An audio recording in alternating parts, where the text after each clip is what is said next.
Meta spent $4.2 billion on severance for 21,000 employees in 2023. But here's what most shareholders never noticed. $100 million of that went to legal costs and settlement reserves tied directly to non-disclosure agreements. We're not talking about legal defense in court. We're talking about the cost of enforcing silence. This is Boardroom Files research. We analyze corporate strategy through SEC filings, proxy statements, and real numbers from 10-Ks and quarterly reports. What we found in Meta's filings reveals a hidden severance architecture that other Fortune 500 companies are copying, and it's reshaping how layoffs actually work in Silicon Valley. Let's start with the baseline numbers because they matter. In November 2023, Mark Zuckerberg announced Meta's Year of Efficiency. The company eliminated 21,000 positions, that's 13% of its workforce. The official severance cost, $4.2 billion. That number made headlines. It's shocking, it's massive, and it's the number Meta wanted you to see. But when we dug into Meta's 10Q filing for Q4 2023 and Q1 2024, a different picture emerged. The company disclosed $100 million in what they called legal and settlement costs tied specifically to severance arrangements.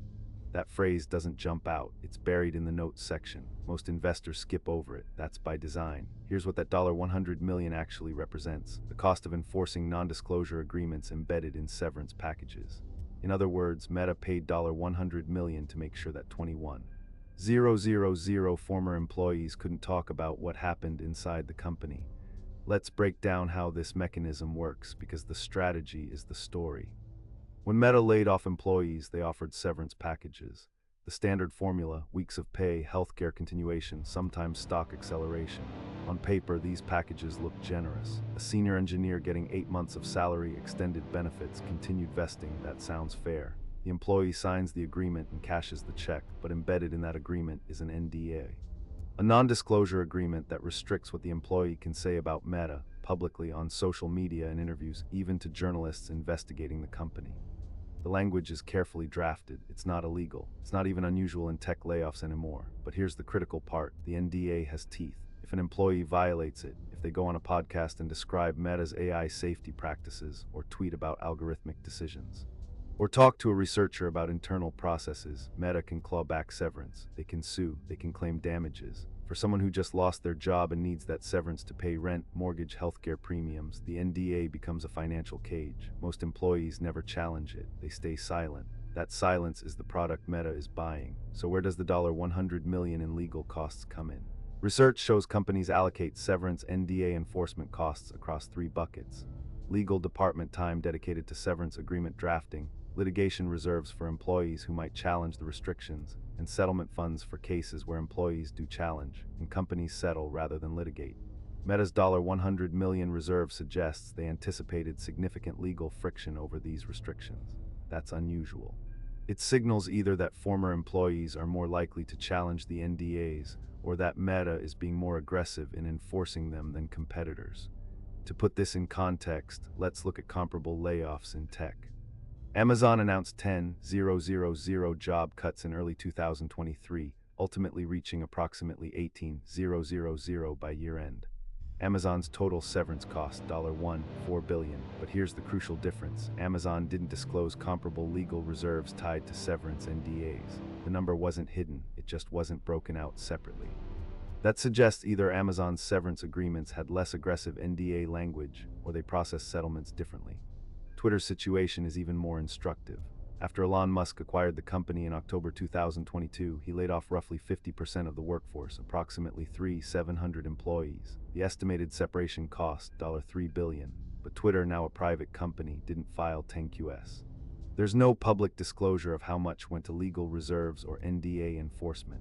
The silence is total. That's one of the advantages of going private. You don't have to disclose the architecture of your severance strategy. Meta, being public, had no choice. The $100 million appears in their filings because the SEC requires disclosure of material legal liabilities. And that number is material. It's a direct cost of the severance strategy, not a coincidental legal expense. Now let's examine the board governance piece, because this is where accountability either exists or doesn't. Meta's board of directors includes 9 members. According to the company's 2023 proxy statement, 6 of those 9 are classified as independent directors. That's 67% independence. For comparison, the average S&P 500 company maintains around 60% board independence. So Meta is slightly above average on paper, but independence on paper doesn't guarantee scrutiny in practice. The proxy statement shows that Meta's board compensation committee is responsible for overseeing executive compensation and severance policy. That committee includes 3 directors. At least 2 are independent. That's the standard governance structure.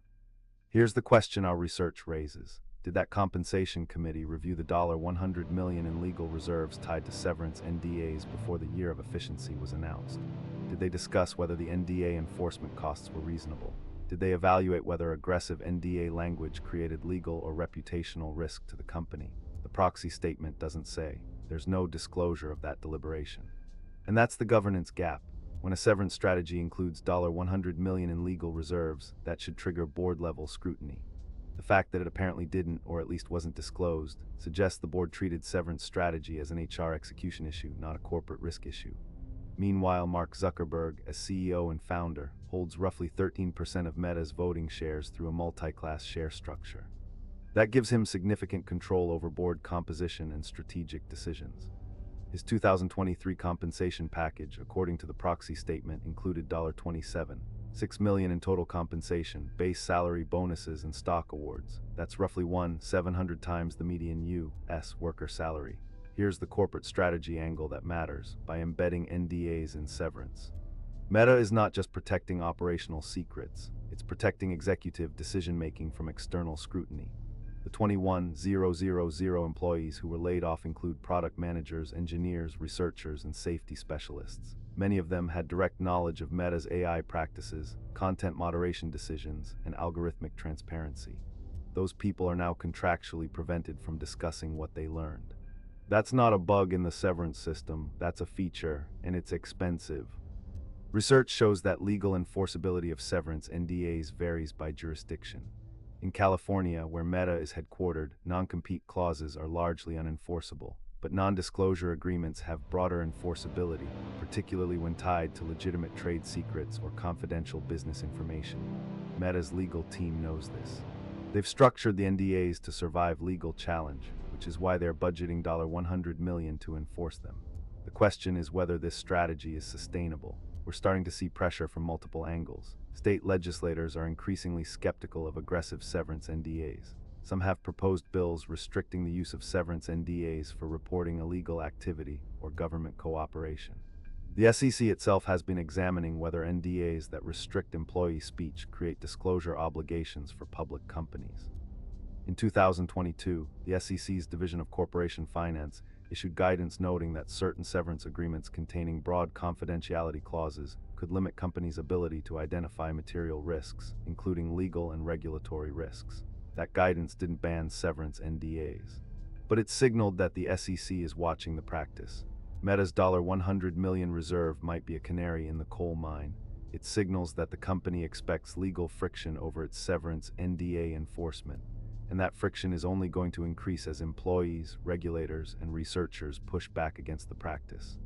Here's what our analysis of comparable filings reveals. Companies that invest heavily in severance NDA enforcement, disclosed through large legal reserves, tend to face higher reputational risk and regulatory scrutiny within 12 to 24 months. It's a leading indicator. The $100 million is Meta signaling unintentionally that they expect trouble. So what does this mean for shareholders, for employees, for the future of severance strategy in tech?